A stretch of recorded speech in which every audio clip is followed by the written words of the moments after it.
What you're seeing right now isn't Vermis. Those of you who are unfamiliar with Vermis may be confused by this sentence, so I will put it in the most simple way possible. Vermis does not exist.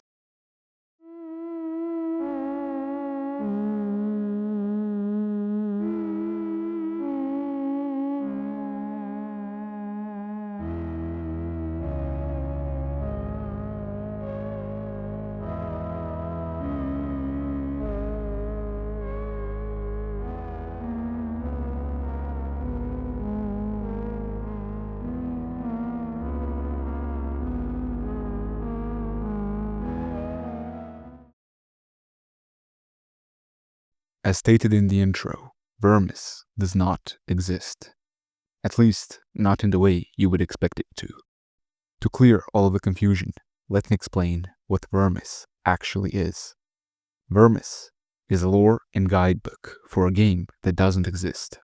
It was created by the artist Plastiboo, who is quite well known for his books about games that don't exist.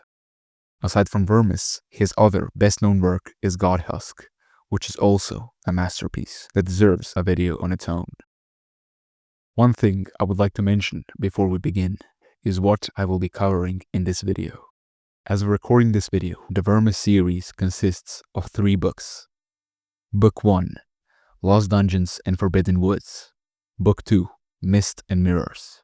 And Book 3, Old Curses and Buried Horrors. In this video, I will only be covering Vermis 1, Lost Dungeons and Forbidden Woods. There are 2 main reasons I won't be covering the other 2 books. The first is the main point of this video is to cover the game that doesn't exist, which Vermis 1 quite literally is. Vermis 2, on the other hand, is more of a story art book that focuses on expanding the world built in Vermis 1. Even though they're connected, I personally believe that they provide 2 very different experiences. Thus, I'm not covering Vermis 2. And for the 3rd book, it released very recently, and I've not yet gotten the chance to read it. For that reason, I can't speak on it. And just one more thing before we finally begin. I feel that it's important to mention that we don't actually know what kind of game Vermis is. We know it's an RPG, but nothing more than that. We don't know if it's supposed to be a Souls-like, or something more like Kingsfield, or even something similar to Fear and Hunger with turn-based combat. This is because the book gives us a lot of general information, but still leaves a lot to the imagination.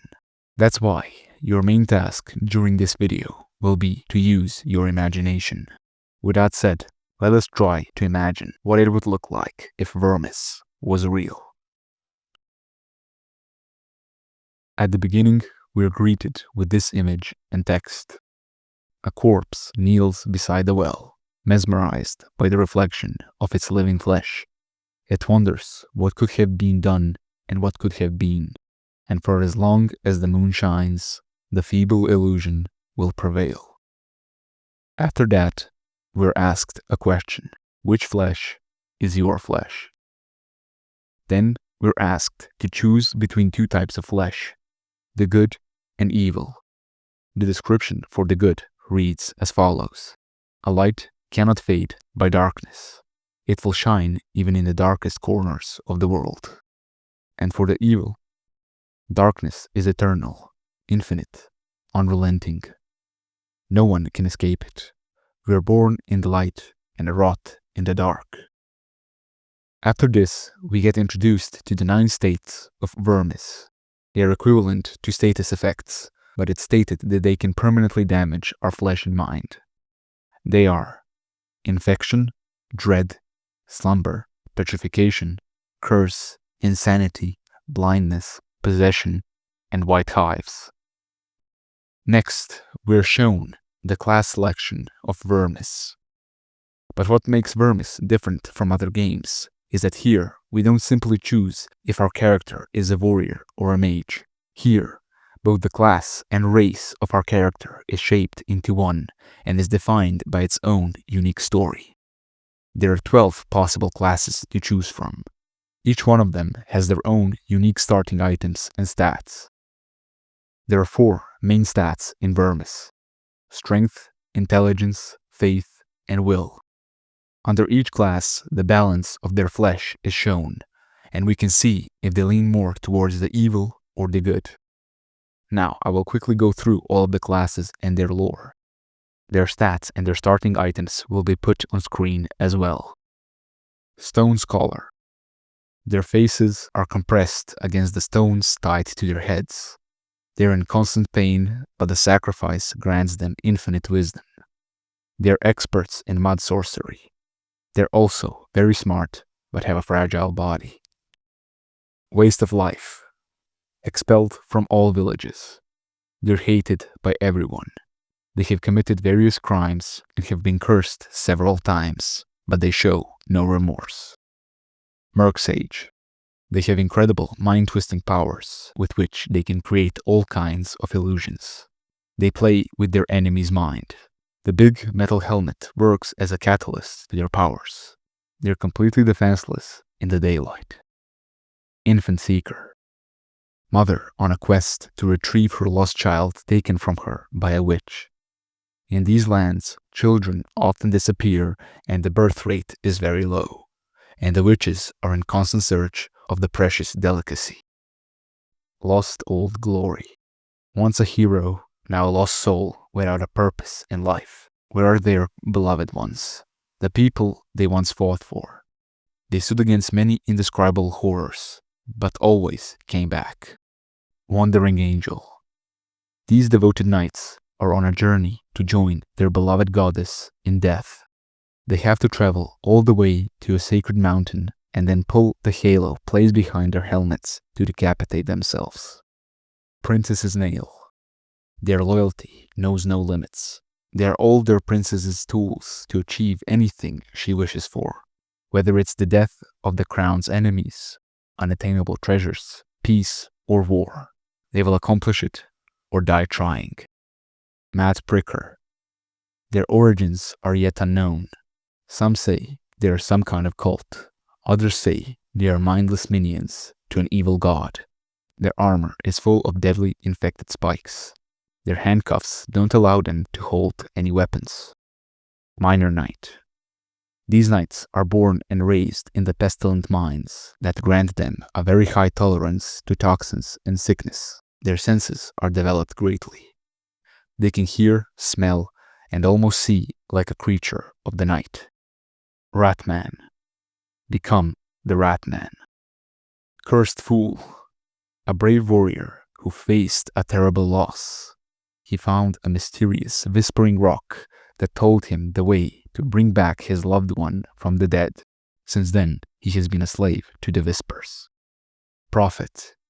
The last member of a religion that was persecuted and eradicated by the crown. They worshipped the old world god that granted them countless miracles and showed them grim prophecies of a dark future. Each class includes additional lore and item descriptions, but I've chosen to leave those for you to discover. From this quick overview of the possible classes, we are already given a rough idea of what kind of world Vermis is: cruel, dark, and unforgiving. In the descriptions of some of the classes, there are mentions of gods. Let's take a look at the descriptions given of them. They are greater beings that demand devotion, punishment, or sacrifice. Some are older than time, some are sitting on thrones, and others are invisible to our eyes. They all shape the world. There are 6 known gods: Gilak, the Cursed; Dorvis, the Truth; Murgo, the Relentless; Gervek, the Great; Marco, the Oracle; and Catherith, the Wrath. The gods conclude all the information given to us before the beginning of the game. After this, we are shown a pale green landscape made of mountains and covered in forest. This is Greengrave, also known as the Dead Man's Garden. Grown into the side of one of these mountains are the remains of Gervek the Great. They now remain as one of the relics of the old world and are considered sacred by many. It is said that those who live in Greengrave live longer due to the relic's influence. Then we are told that the capital is consumed by chaos and constant war. There fools and liars battle, each for their own cause. However, this is of no concern to us. Our journey begins far away from it all, deep in the forests of Greengrave. We open our eyes and find ourselves in a small crypt in the middle of the forest. It is cold and damp, but somehow it feels comfortable. We walk outside the crypt and find ourselves in a graveyard. The enemies we can encounter in the starting area are Crazy Bones, Mad Bones, Talking Skull, Insane Bones, Witch Head, Shadow Figure, Bone Keeper, Ghost Mother with Newborn, Mudman, Bone Snake, Living Grave, and Lonely Night. We venture through the graveyard until we stumble upon an open coffin far away from the other tombs. Inside it are the remains of a warrior, and in his hands, his weapon, a sword called the Whistling Death. Presumably, we can acquire this item and use it as a weapon. After this, we go past 2 statues and up the stairs to the higher level of the graveyard. Once we make it to the top, we can see the majestic view of the whole graveyard. But soon, we perceive a presence nearby. We look to our side, and not far away, we see a knight kneeling before a coffin. This is the Lonely Knight. Though I listed him as one of the enemies we can meet in the graveyard, he is not hostile.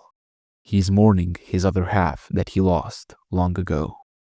If we approach him, he will speak to us. Art thou among the living? If so, this is not the place for thee. Me?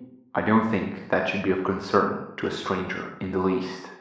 I am just offering my company to a fellow. After this, we can continue onwards, or we can attack the knight. If we do attack him, he will not fight back. He will simply let himself be killed. And after we kill him, we will receive some of his items. The merciless warrior helmet, a mace, and a severed finger. Continuing after the encounter with the knight, we reach a salient with 6 tombs. One of these tombs is hiding a secret path that leads to the pauper's catacombs. While going through the secret passage, we will encounter several enemies. We can choose to avoid them or fight them. At the end of the passage, we will reach the pauper's catacombs, a place filled with corpses of those who are not remembered. As we progress through the catacombs, at one of the intersections, we will find a statue depicting a mother. At the statue's feet, we can read the following inscription: "Our caring mother guides us through the dark.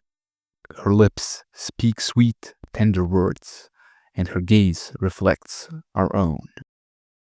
We can go past the statue and think nothing of it, but in reality, it hides a secret.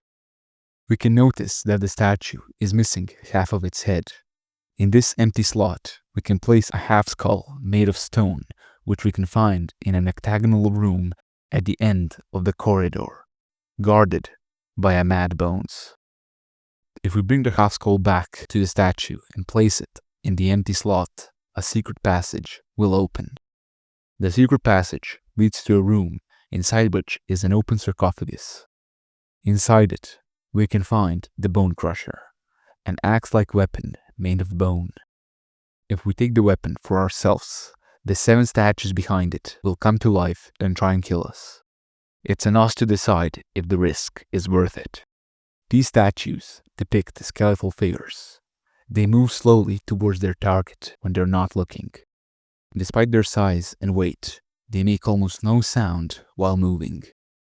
If we get caught by one of these statues, we will be crushed in seconds. Further, in the labyrinth-like catacombs, we find a knight huddled in a corner, shivering with fear. He's wearing a dark, stainless green armor with a frog-shaped helmet. He speaks out loud, his voice filled with dread. All gods, please help me. The horror. I can't look at them. Rotten, dismembered, torn to shreds, and yet standing up. looking at me. Please, go away. I can't help you. Stop this madness. We can't interact with the knight at this point, but if we come back here a few hours later, we will find him dead. He's still huddled in the same corner, but now he's completely still. If we loot his body, we will receive Ring of the Thousand Eyes and Exile Sentinel Armor. At the very end of the catacombs, we find ourselves in a long tunnel. It is completely silent, and the floor is lined with bodies and bones. At the end of the tunnel, we see a blinding light. As we move closer to the end, we notice that the piles of corpses start twitching and convulsing. They begin to come together and grow. They form into a terrifying enemy called the Stench Champion, a grotesque amalgamation of the corpses of long-gone warriors. The creature takes a human-like shape, trying to mimic the warrior they once were. As the name suggests, the smell coming from the creature is unbearable. If we choose to fight it, we must either hold our breath or change our position in order to use the breeze of the wind in our favor. Once we finally exit the catacombs, we find ourselves surrounded by cloudy waters and weeping willows, enveloped in a thick layer of mist. As we move forward, we see in the distance a figure resting below a tree. It is a knight that greets us. Over here, friend. I did not expect to find anyone in a place such as this. However, I must warn you about the swamp. It might look like a quiet, peaceful landscape to wander through, but it's far from that, I am afraid. Once you enter the mist, there is no way out. You will get lost, or worse, you might fall asleep, which means certain death. Witchcraft, I assume. But if you seek a place to rest your bones, this is the perfect spot. Close enough to enjoy the bait without falling into the trap. But if you desire what is among those enchanted waters, I will not hold you back. After this, he hands us an item, a night watch mushroom, which is commonly used by night guards to stay awake. If we wish so, we can rest alongside the knight below the tree. But we can't rest for long because our journey must continue. After this, we enter the swamp. We almost instantly notice that the atmosphere is filled with a violent silence, only broken by the sounds of our steps in the water. As we traverse the mist, we feel our eyelids getting heavier and our body getting tired. This is due to the slumber effect the swamp is casting on us. This swamp is plagued by the ghosts of those who once got lost in it.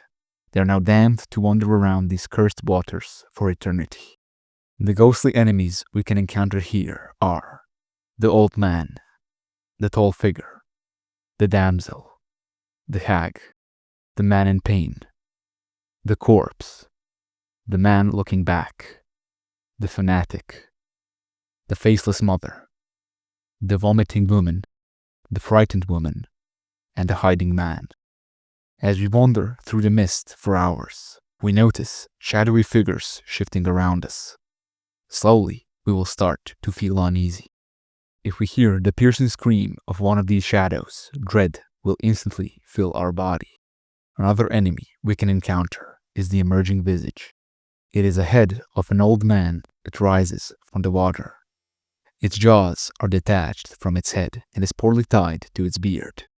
After it fully emerges, we hear a voice in our head. Everlasting shadows, cast by fibbing fires. Rotting beds with silver sheets. A sanctum for the cold. Our eyes are backwards. After that interaction, the visage disappears. The longer we wander through the swamp, the more tired we feel. We can consume the night watch mushroom the knight gave us in order to stay awake a little longer. But if we don't have the mushroom, we must pinch ourselves in order to stay awake. Soon we hear footsteps going through the water, just like our own. We look and see a shadow standing near us. We hear the clank of armor, and we see a shadow draw its sword. From it, a faint voice mutters, My path is written. My sword is unbreakable. Soon, the shadow reveals itself. It is a lost paladin, exhausted by the mist. As he sees us, he says, Begone, shadow. Return to the fog. You won't fool me twice. As the paladin attempts to land the first blow, he suddenly loses his balance and falls in front of us, holding onto our shoulder with the little strength he has left. Then they murmur out. Why is my armor so heavy? After that, he collapses unconscious into the water. Here, we can choose to spare him or put him out of his misery. If we do choose to kill him, we will also take his sword, called Unbreakable Path. After more wandering through the swamp, we eventually succumb to the exhaustion the slumber effect is causing on us and fall to the ground. We are filled with anger, but there is nothing we can do apart from waiting for our certain death. Once we fully fall asleep and start dreaming, we find ourselves in a haunting landscape.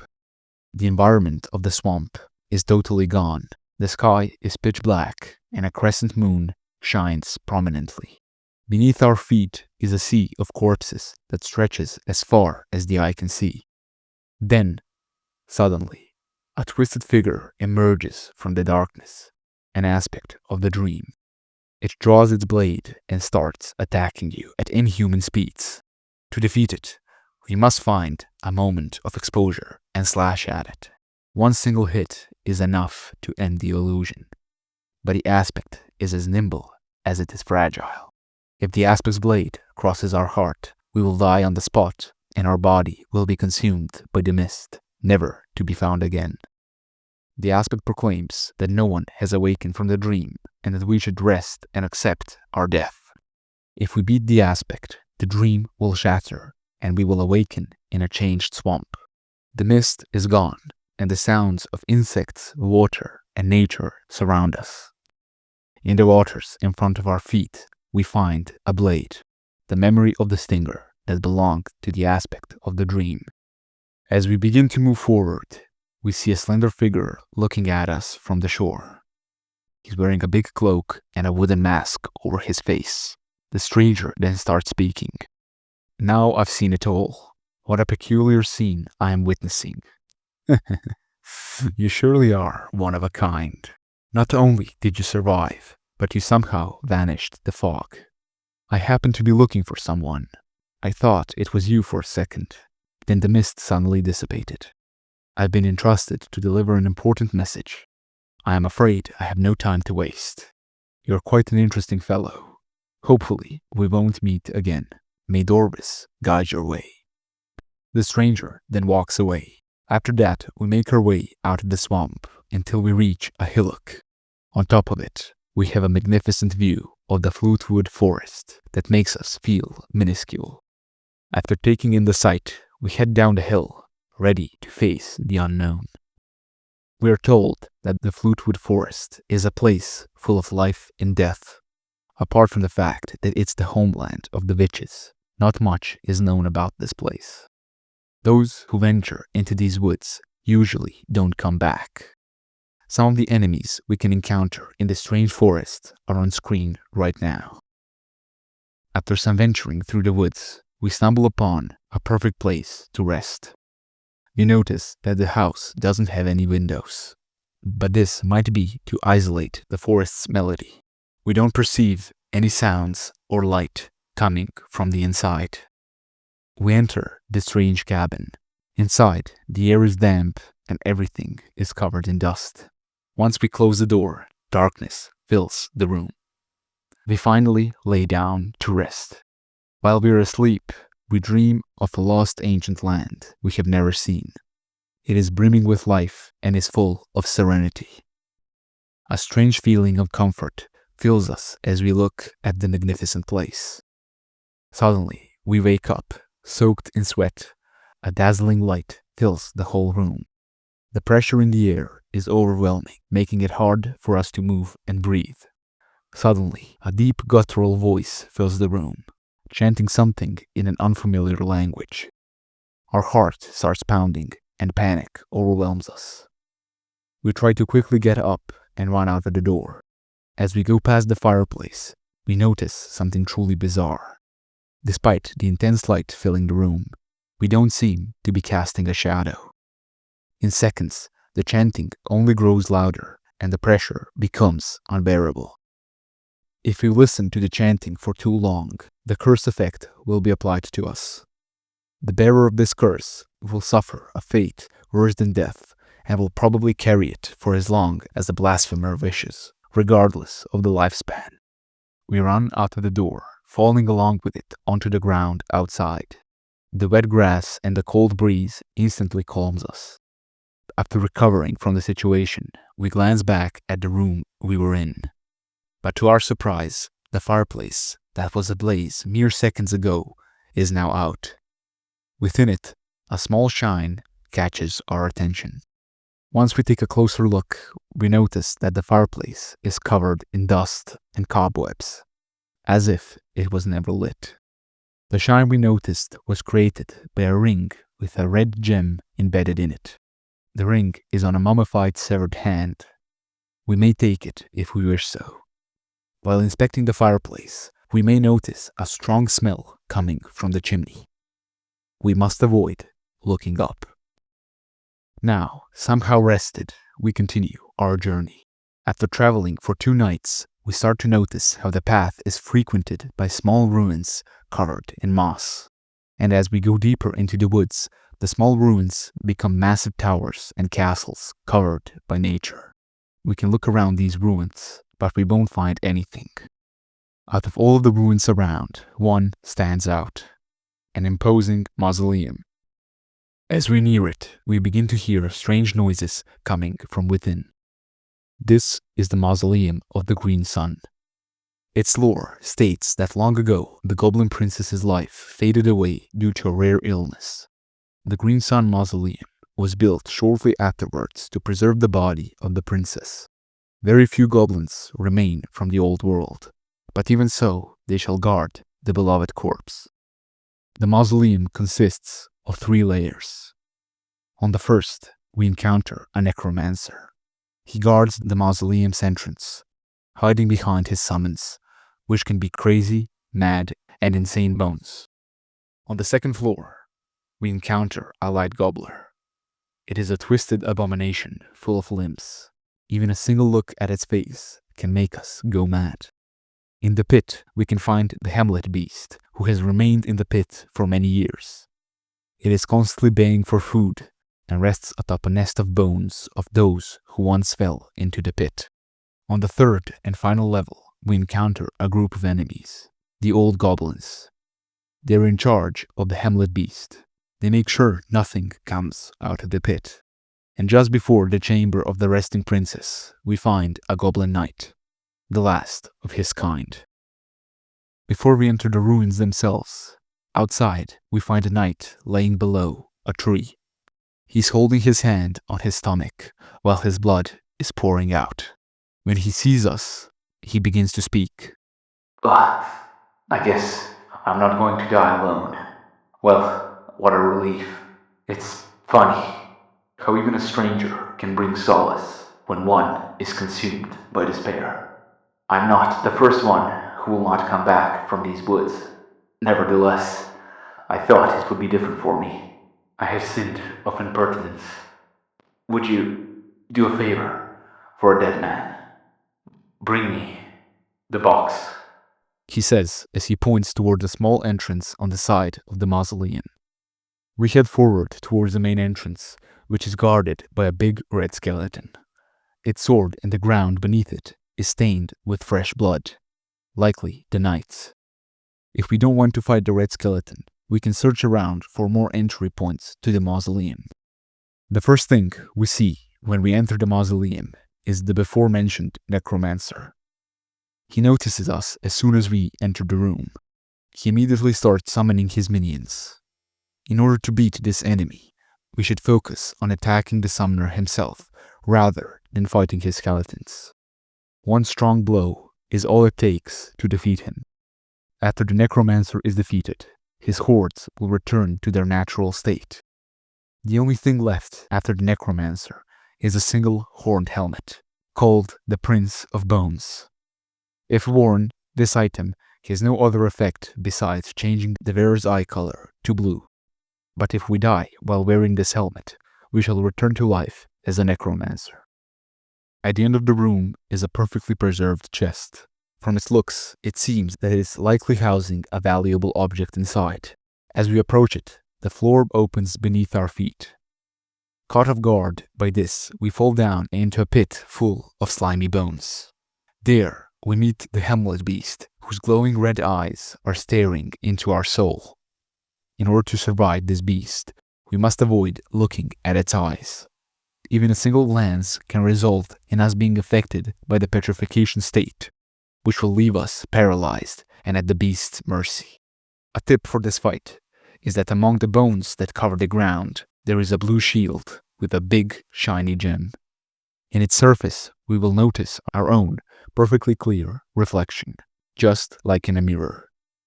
This mirror is the key to slaying the beast. As we come up from the pit, we find ourselves in a dark room filled with murmurs coming from the shadows. The goblins that were in charge of the Hamlet beasts are shocked and terrified. None of them dare to face the warrior who slayed the beast.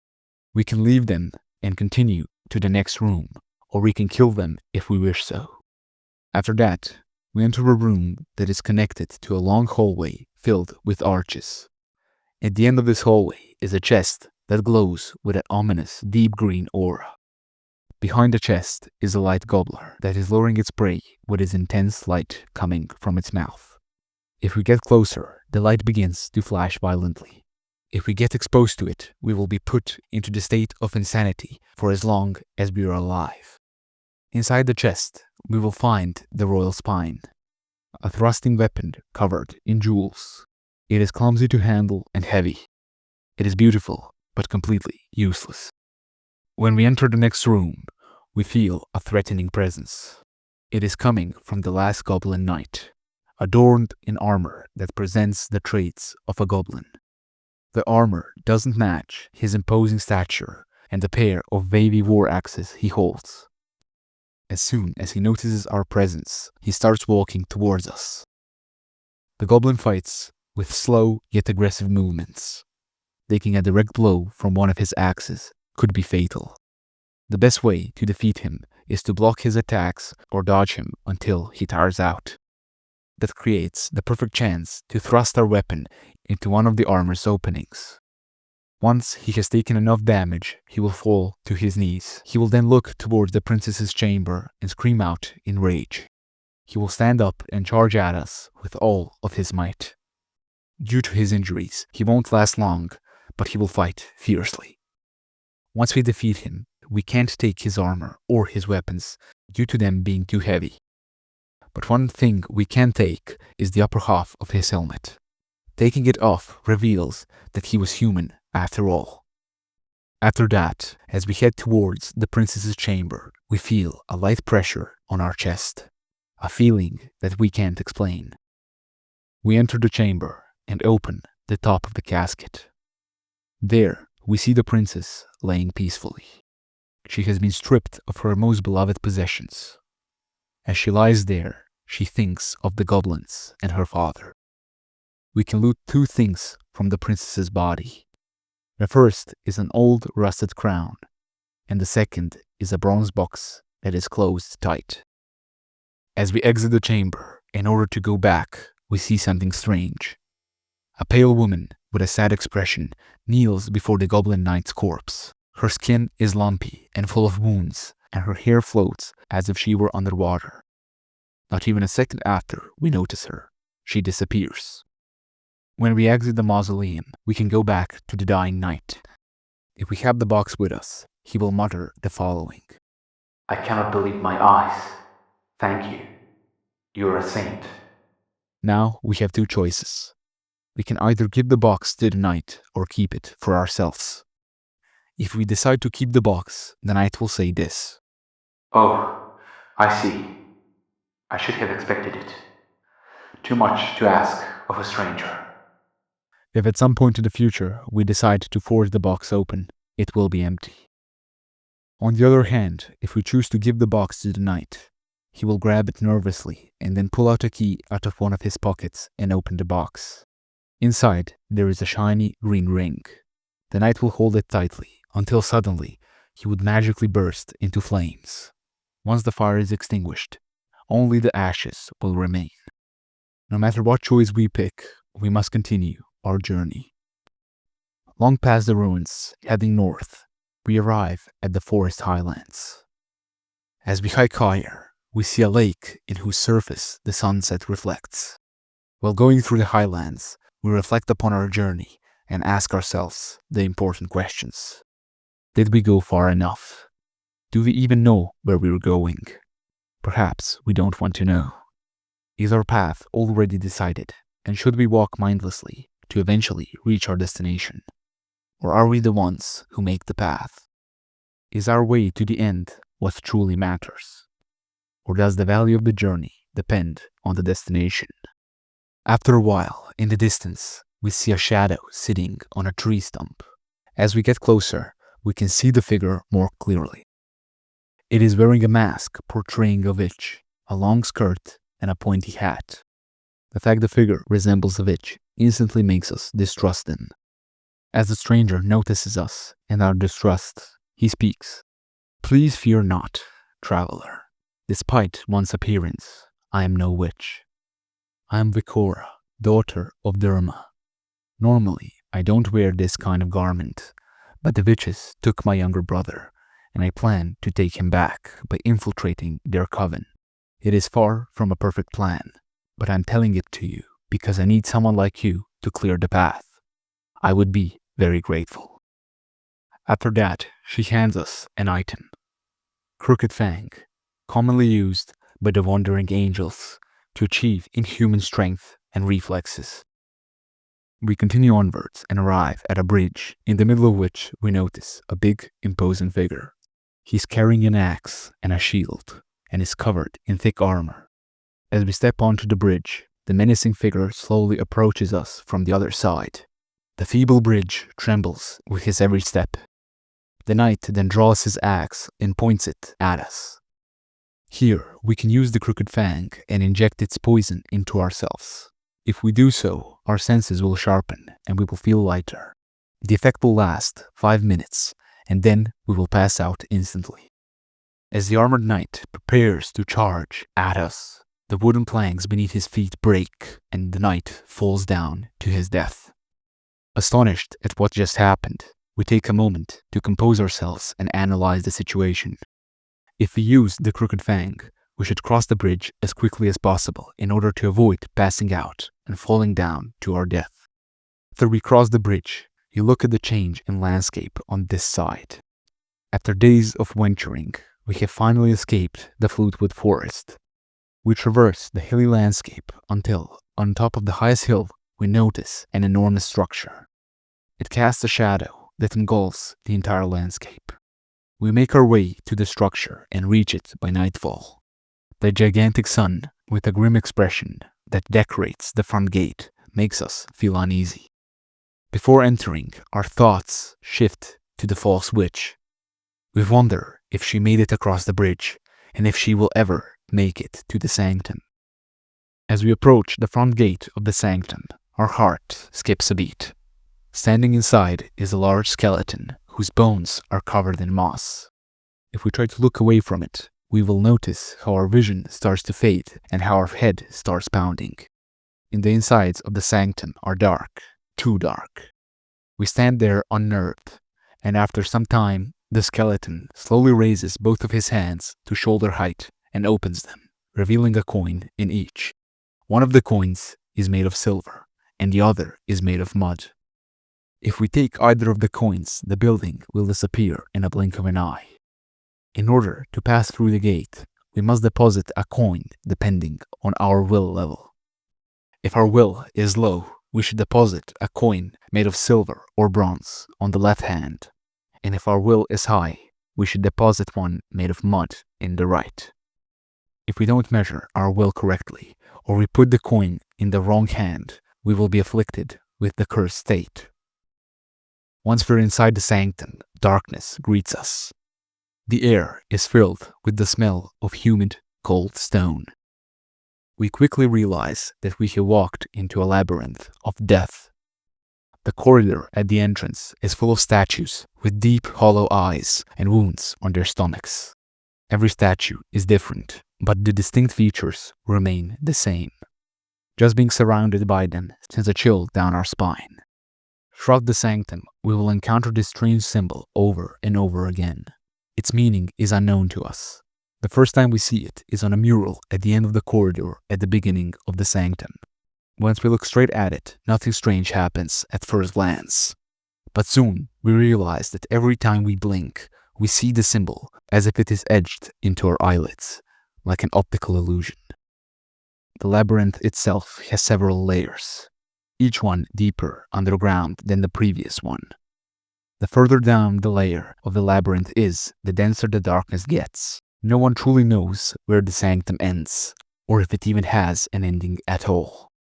In a niche near the beginning of the labyrinth, we find a knight in armor full of emeralds. As soon as the knight notices our steps, he says the following. Someone, please unshackle me from this terrible curse upon the living. Fear. My mind is clouded with death. I cannot think. I cannot act. Why would I keep fighting?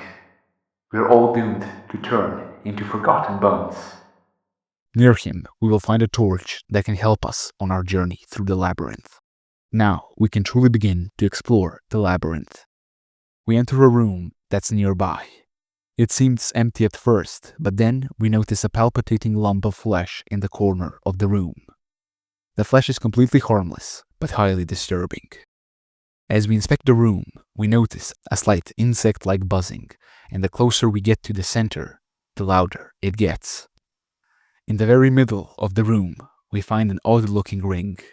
If we touch the ring, we will carry Catharit's white hives for the rest of our lives, until it consumes us. The next room we enter is guarded by an undead dark sorcerer. He is physically weak, one blow is enough to defeat him, but his rays of lightning are deadly and fast. When we enter the room at first, it is filled with silence, until we get in range. Once we do, the room is filled with flashing blinding lights. A shield of truth would illuminate the corpse instantly, but if we manage to dodge its lightning attacks and deal a deadly blow or snatch the enemy's necklace, that would mean our victory. After that, we reach a hidden garden deep inside the labyrinth. In the middle of the room is a floating skull. It will not harm us in any way. If we talk to it, it will only answer with riddles and nonsense. The skull enjoys the company of someone who appreciates the garden. Next, we enter a room full of bricked-up windows. This room hides a secret within its walls.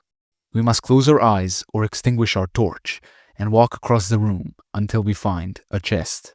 We must not open our eye until we've opened the chest and grabbed the handle of what's inside. Now we may open our eyes. We are holding the unseen blade. The only thing we can see is the handle. The blade itself is invisible to the human eye. This blade is capable of slaying the intangible. Even though we can't see it, we feel the weight and length of the blade.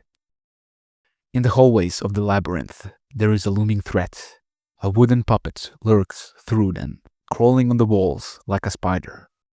It is made of bones and pine. It is a creation of the witches in order to craft their own champion. The puppet possesses incredible skills due to it being made out of bones of a great swordsman. The grotesque marionette swings its sword with inhuman speed, and its claws and blade are coated in poison, which will cast the infection state on us. The best way to avoid confronting it is to put out our torch every time we hear the clacking of wood near us. To defeat the puppet, we must slash its skull. Once broken, it will collapse. The next room is completely covered in twisted roots and branches. On one of the walls, there is a visage, in whose mouth is a small pond with poisoned water. The next room we enter has a vaulted ceiling and 3 large columns. The room is mirrored perfectly in every detail.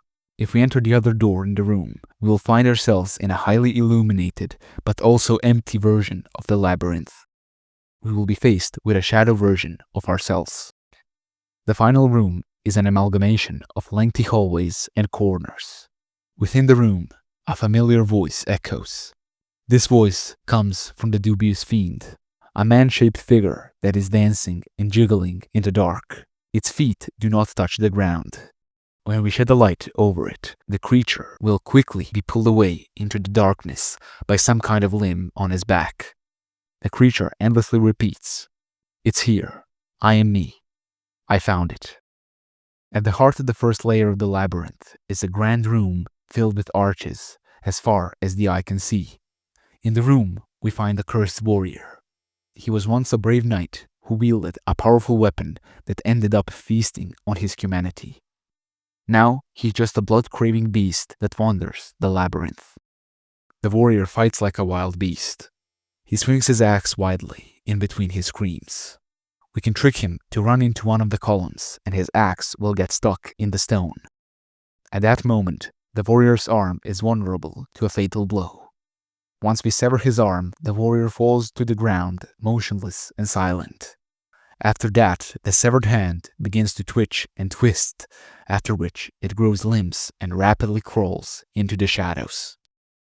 At some point in time, we find ourselves inside a lengthy hallway. It can be sooner or later, since the hallway doesn't have a fixed location. It is constantly shifting around.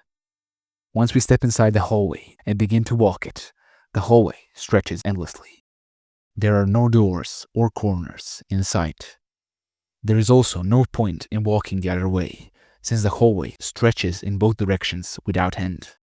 After some time of walking, we begin to notice steps behind us.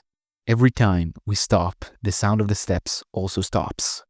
If we shine a light towards the direction where the steps are coming from, we will catch a glimpse of a shadow quickly moving back into the darkness. If we keep following it for long enough, it will eventually show its face to us. We see a monstrous visage looming in the dark. The grotesque and threatening features of the visage makes us want to pull our torch back just so we don't have to look at it. But the thought of it moving in the shadows freely is enough to make us keep the torch near its face. The visage then speaks. "What an irksome little thing, that flickering light of yours. Hast thou considered joining the shadows? A warm and comfortable lodging regardless of what it might seem. Thou art welcome here, lost traveler.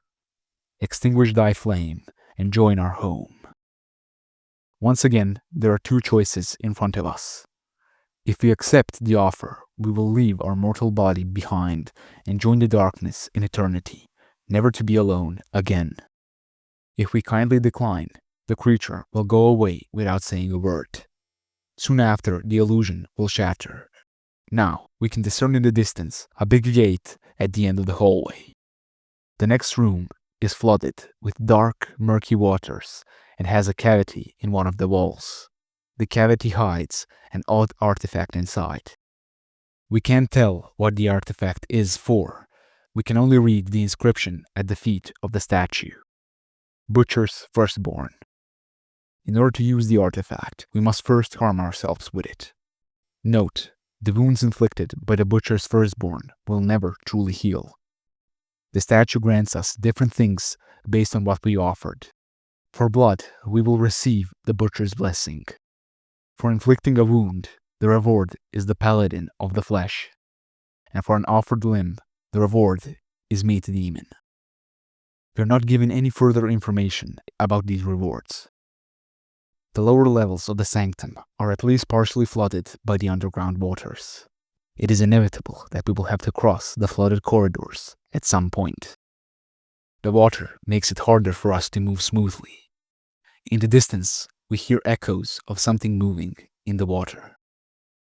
We stumble upon a large room that conjoins several hallways. Each one is incredibly lengthy.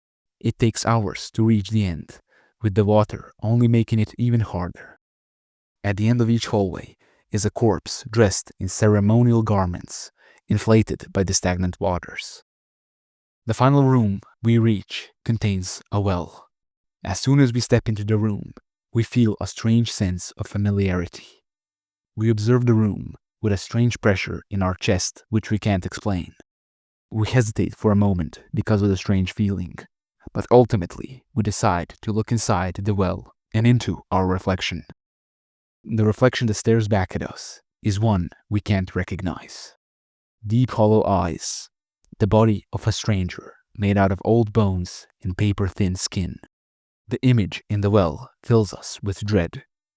A feeble illusion shatters in silence. The void welcomes us back.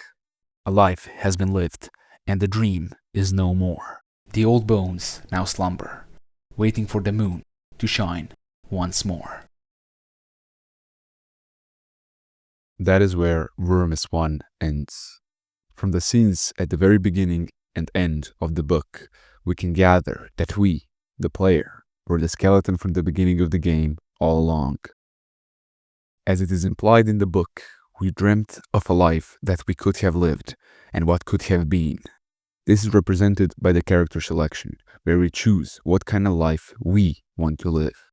Though, no matter which class we pick, the book plays out the same. This is one of the many things that Vermis leaves to our imagination. It seems that the game will always begin and will end with us as a skeleton, and everything that happened in between is our journey. While I'm on the topic of the journey, I would like to go back to this scene, which in my opinion holds the answer to why Vermis is so great. We're walking through the highlands, and we wonder what our journey has actually been about and what is it for.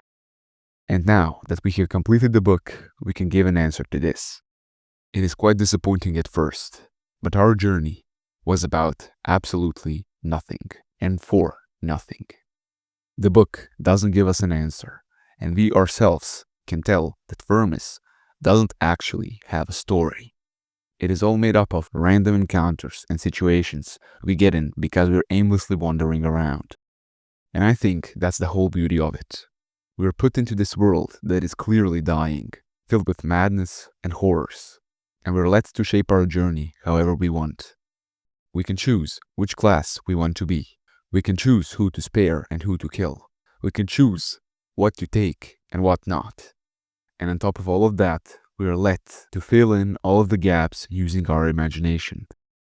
For that very reason, I was so insistent on you using your imagination in the intro, because in my opinion, that is what Vermis is all about. I would go as far as to say that if Vermis actually existed, the chances of it being as good as you imagined are very slim, and that's why I call it perfect. It gives you the foundation and lets you freely expand upon it and shape it into your own dark fantasy, or at least, that's how I see it. And that brings us to the end of this video. If you enjoyed the video, consider liking and subscribing. It will mean a lot to me. And stay safe until next time.